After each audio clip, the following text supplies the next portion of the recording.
selamat pagi. Ya, kita lanjutkan lagi pembelajaran kita hari ini. Tapi sebelumnya kita berdoa terlebih dahulu. Mari lipat tangannya, tutup matanya, dan sama-sama berdoa.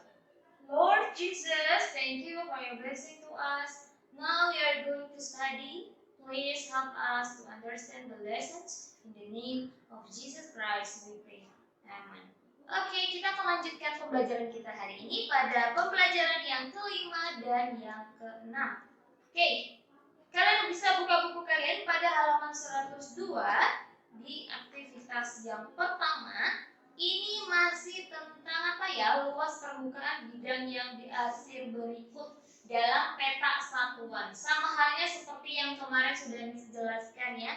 Ingat, kalau belum setengah artinya tidak usah dihitung, tapi kalau pas setengah, ada temannya setengah lagi dianggap satu. Seperti itu ya. Cara menghitungnya boleh manual seperti yang diajarkan kemarin. Jadi luas itu ada berapa ya? Di situ diminta untuk petak satuan. Jadi kalian bisa hitung 1 untuk yang nomor 1 ya. 2, 3, 4, 5. Kemudian 6, 7, 8, 9. Untuk zaman yang dulu yang setengah jangan dihitung ya. 10, 11, 12, kemudian ada setengah dan setengah. Kalau digabung jadi 1. Artinya 5 ditambah 4 ditambah 3. 5 ditambah 4 adalah 9. Kemudian 9 ditambah 3, 12. 12 ditambah 1 tadi jadi 13 ya. Boleh kalian ulang lagi hitungnya. 1, 2, 3, 4, 5, 6, 7, 8, 9, 10, 11, 12, 13. Jadi luas yang nomor 1 ada 13 petak satuan. Seperti itu ya. Mudah sekali nih, kemarin sudah bisa ajarkan. Itu untuk yang bagian A-nya saja, bagian yang B-nya tidak usah. Karena pasti banyak sekali itu untuk menjiplak tangan. Oke, itu untuk yang bagian A. Kemudian aktivitas yang kedua. Nah, aktivitas kedua itu ada bagian A dan yang bagian B. Tapi yang diminta di sini kalian mengerjakan yang bagian B-nya saja, yang A-nya tidak usah ya. Yang bagian B, tulislah hak dan kewajiban yang harus kamu lakukan terhadap alat berikut sebagai upaya penghematan energi. Apa itu hak? Yang kita dapatkan. Sedangkan kewajiban adalah yang kita lakukan dengan penuh tanggung jawab ya. Terus ingat ya, sudah sering diulang-ulang. Nah, di situ ada beberapa alat, yaitu lampu kelas, ada laptop, air, listrik.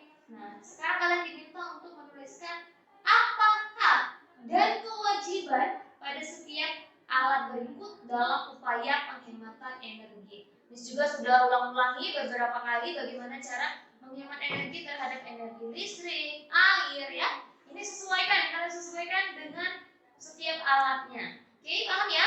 Kemudian langsung ke aktivitas ketiga. Pada halaman 105. Nah, di aktivitas 3 itu ada dua bagian, bagian yang A dan bagian yang B. Itu ada yang bagian B di halaman belakangnya, pada halaman 106, tapi yang halaman 106 tidak usah. Kalian diminta untuk menuliskan yang bagian A-nya saja, yang bagian depan ya, di bawah tulisan aktivitas 3. Di situ ada satu paragraf ya, paragraf teks singkat seperti itu. Setelah kalian membaca teksnya, kalian tuliskan laporan kegiatan menghemat energi yang dilakukan oleh Rio pada tabel berikut. Jadi kalian tuliskan laporan kegiatan menghemat energi. Sesuaikan dengan teks bacaan yang ada di atasnya. Jadi misalnya waktu pelaksanaannya kapan, itu ada di dalam teks. Kemudian tempat pelaksanaannya, kegiatannya apa, kesulitan atau masalahnya, kemudian ada sarannya, keberhasilan yang dicapai dan manfaat yang diperoleh. Kalian sesuaikan sesuai dengan teks bacaan yang ada di bagian atasnya. Baru kalian tulis apa yang diminta dalam tabel berikut ya. Ini adalah laporan kegiatan menghemat energi. Jadi laporan itu biasanya ditulis setelah melakukan kegiatan ya. Setelah melakukan kegiatan. Ingat ya. Oke. Kemudian untuk yang bagian B-nya tidak usah, tadi bisa bilang, langsung ke pembelajaran yang ke-6. Di aktivitas 1 di halaman 107. Nah, ini adalah peta konsep. Kalian bisa gambar ya. Ini adalah peta konsep. Peta konsepnya sama juga kayak kayak poster, ya kan, itu menarik gambarnya ya. Nah, untuk anak-anak ini adalah gambar peta konsep. Perhatikan gambar berikut. Coba perhatikan gambarnya. Di situ ada lampu, AC, mesin cuci, komputer, kulkas. Itu alat-alat yang biasa kita jumpai di mana?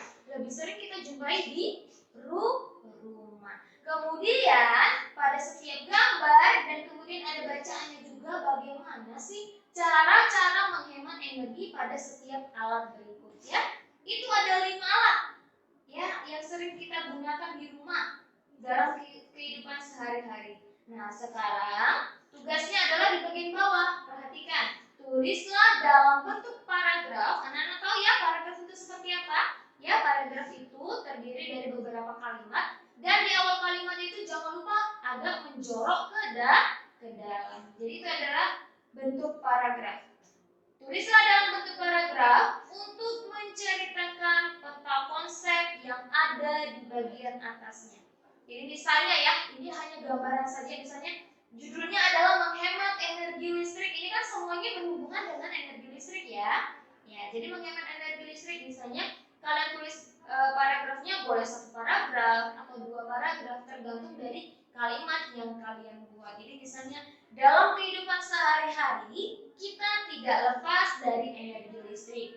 Adapun alat-alat yang sering kita gunakan di rumah yang menggunakan energi listrik sesuai dengan peta konsepnya ya, di antaranya adalah kulkas, AC, lampu, mesin cuci juga dan komputer. Seperti itu ya.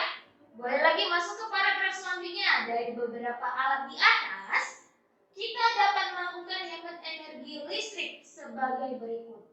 Ini misalnya di nomor 1 itu ada kulkas. Tulis, pastikan pintu kulkas selalu tertutup rapat, isi kulkas secukupnya dan seterusnya. Ya, nomor 2, nomor 3 sampai dengan nomor 5 atau bisa juga dalam bentuk angka pada paragraf kedua yang seperti dicontohkan tadi, atau juga bisa dibuat dalam bentuk bacaan menyamping ya, menyambung ke samping terus sampai ke bawah. Boleh 2 paragraf atau 3 paragraf sesuai dengan bacaan yang kalian buat. Oke ya, boleh minta bantuan sama cecenya tapi jangan semuanya.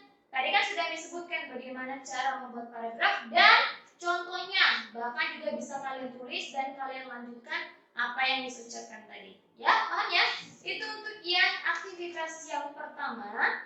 Kemudian langsung ke aktivitas yang keempat pada halaman 109.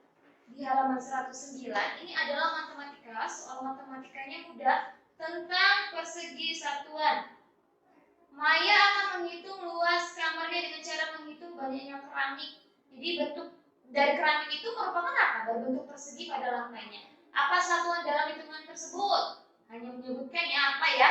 Tadi sudah kita pelajari dan juga kemarin juga sudah disajarkan. Kemudian nomor 2, perhatikan gambar berikut. Hitunglah luas persegi panjang di atas dalam persegi satuan. Perhatikan soalnya ya, apakah dia minta yang diarsir atau enggak. Kalau yang nomor 2 ini berarti semuanya ya, semuanya kalian hitung. Nomor 3, kemudian 4 dan juga nomor 5. Jangan lupa dihitung ya setiap luasnya persegi panjang. Nomor 2 persegi panjang, persegi satuan sama ya, nomor 3 juga persegi panjang. Nah, untuk yang nomor 5, hitunglah luas bangun yang diarsir. Jadi perhatikan setiap soalnya apa yang diminta ya, seperti itu ya. Itu untuk yang matematika di aktivitas 4. Selanjutnya langsung ke aktivitas yang kelima pada halaman 111, yaitu tentang hak dan kewajiban lagi. Hak itu yang kita dapatkan, kewajiban itu apa yang kita lakukan dengan penuh tanggung jawab. Tentukan hak dan kewajiban dari gambar berikut. Ada 2 gambar ya. Setiap gambar kalian tuliskan apa haknya dan apa kewajibannya. Ada 2 gambar. Kemudian nomor 3, dari kedua gambar kewajiban manakah yang dilakukan untuk menghemat energi, sertakan alasannya. Nah, jangan lupa ya kewajiban yang mana kalian pilih. Apakah gambar yang pertama atau gambar yang kedua, dan tulis apa alasan kalian. Ya, jangan lupa itu gambar nomor 1. Gambar nomor 1 diminta hak dan kewajibannya apa. Nomor 2 juga seperti itu, hak dan kewajibannya apa. Dan di soal yang ketiga kalian pilih gambar mana yang dilakukan untuk menghemat energi, kemudian apa alasannya. Kalian tulis ya. Kemudian kalian lanjutkan dengan evaluasi yang terakhir ya, evaluasi subtema yang keempat, yaitu pada bagian yang A dan bagian yang B ya. Jangan lupa dikerjakan. Ini adalah terakhir dari mahir tematik ya di 3F. Nanti kita lanjutkan selanjutnya di buku tematik selanjutnya atau buku matematika kita yang kuning. Oke? Sampai di sini pembelajaran kita hari ini. Kalau masih ada yang belum paham, boleh tanyakan ke Miss, dan kita akhiri dengan doa. Mari lipat tangannya, tutup matanya, dan sama-sama berdoa. Lord Jesus, thank you for your blessing to us. Now we are going to finish our study. Please help us to remember our lessons. In the name of Jesus Christ we pray. Amen. Selamat belajar.